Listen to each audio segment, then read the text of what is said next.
Well, welcome back. We're now going to talk to Adam DeMarco, who's the founder of the Urban Developer. They've just done a major survey of property developers in the country.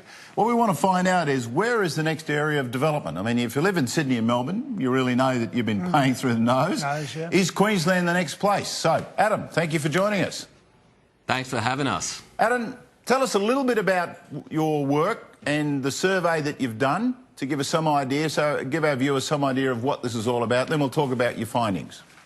Yeah, sure. So I'm a property guy. I've been in property and worked in property for over a decade. And for all of my sins, I started a blog a few years ago, which is the Urban Developer.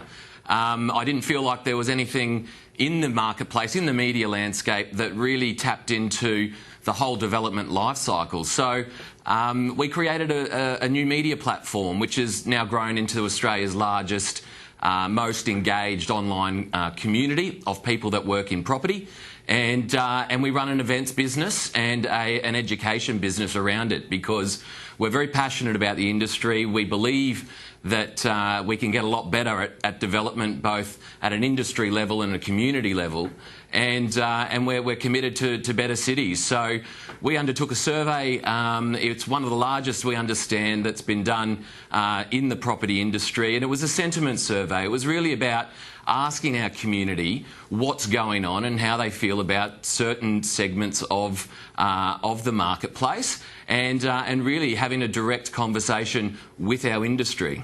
OK, I've had a look at some of your findings. Is it fair to say, for example, while Sydney's doing incredibly well, we just talk about Sydney, Melbourne is as well, but just talk about Sydney. If you're a business person, or if you're looking for investment opportunities, Sydney's incredibly expensive. Are the indications in Queensland now, Brisbane, Gold Coast, are they good enough to attract people to say, all right, let's start moving our money from Sydney to Brisbane? Is that happening? And tell us, if it is, why is it happening? Yeah, look, I think it is definitely happening. It's been happening for a while, and I think it will only continue to happen. The industry is getting a lot more connected. That's a macro trend at play. But then, you know, people are more aware. The new businesses are more aware because of new information and new technology as to what's happening in other markets. So I think it's happening at both a macro and a micro level. If you look at what's actually happening on the ground, in Queensland, it's all about affordability, where the median house price in Brisbane is about half of that in Sydney. It makes a huge difference. What's been holding us back for a little bit has been job creation, and now we're starting to see jobs turn around. We've got some major infrastructure projects either underway or about to kick off in Brisbane, and also in the southeast Queensland region, and also in some of the regional areas in North Queensland. So, look, I genuinely believe that the ingredients for an upswing are in place, and we start to see that reflected in the results of our survey. Well, look, I'm quite interested to hear what you're saying about sort of the relative house prices or apartment prices. It seems to me, Adam, that that message, though, is a bit lost in Sydney and Melbourne. I mean, we've just in the last sort of 2 or 3 months, we've heard the federal politicians all going on about the affordability crisis, and I keep seeing signs saying home and land for $320,000, $340,000, you know, sort of an hour from the Brisbane CBD near Bribie Island. So, do you think enough of the message is out there, though, in other parts of Australia?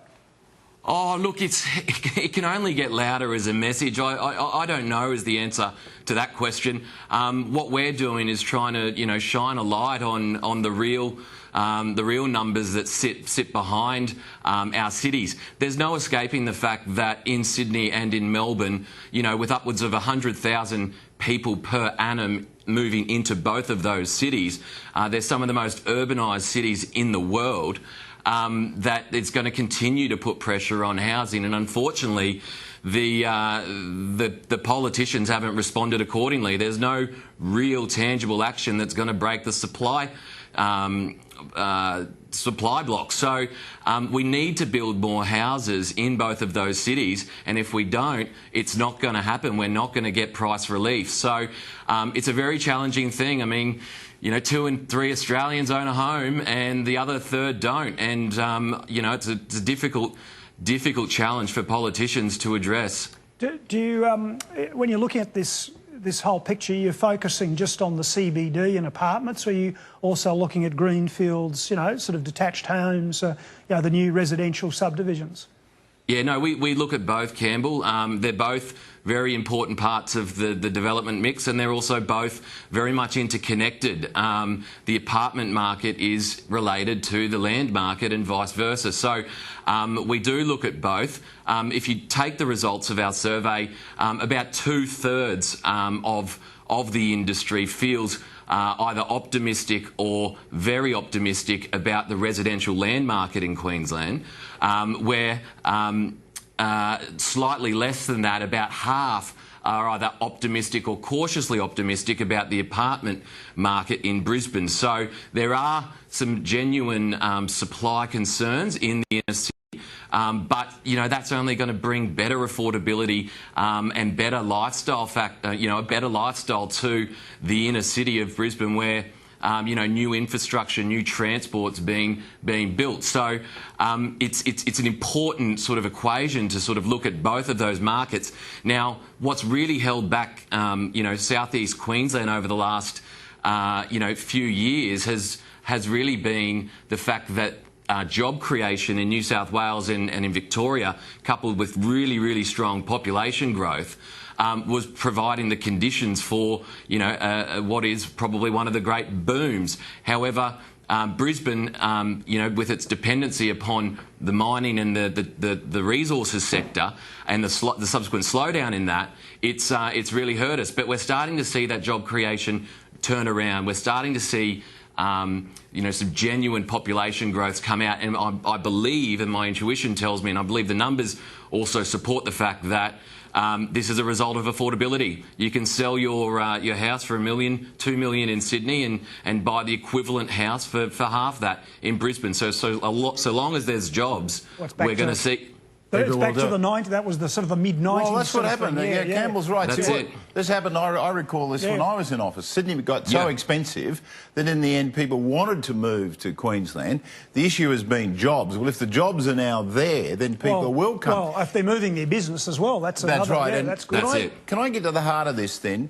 Do we have enough skills? I mean, there's a whole lot of projects. For example, you've got Star is building the huge casino in Brisbane. They're building projects on the Gold Coast. I mean, Star is really investing huge billions of dollars. You've got the Queen's Wharf development. You've got the building that you built, the new executive building. I won't make any derogatory remarks about you. We'll have to have a show on that. We'll have a show on that in a minute. But there's a whole lot of that, and of course you've got the Commonwealth Games, and I chair in the organising committee, so I acknowledge a conflict of interest.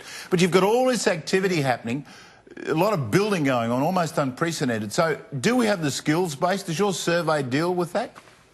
Look, it's a challenging one. I mean, just to give you an example, within the Queen's Wharf development, there's about 2,000 jobs associated with it during construction, and another 8,000 jobs once it's complete. Now, the requirement for formwork in that project alone is roughly twice the existing marketplace in Brisbane. So there are genuine skills gaps that need to be addressed. But, you know, where there's that risk, that's also the opportunity. And I think that job creation associated with that is what's going to actually drive an uptick in our investment sector and in the development cycle. So when you really look at what's being built, these are serious projects. These will be our South Bank moments where, you know, we're building infrastructure that defines the city. So if we look at the airport, for example, another great example of a project that the average punter isn't really aware of the fact that we're going to have the airport capacity of Changi International Airport in Singapore. So if you actually think about that, we're also going to have a 24-hour airport versus Sydney's closing at 10:30, I believe.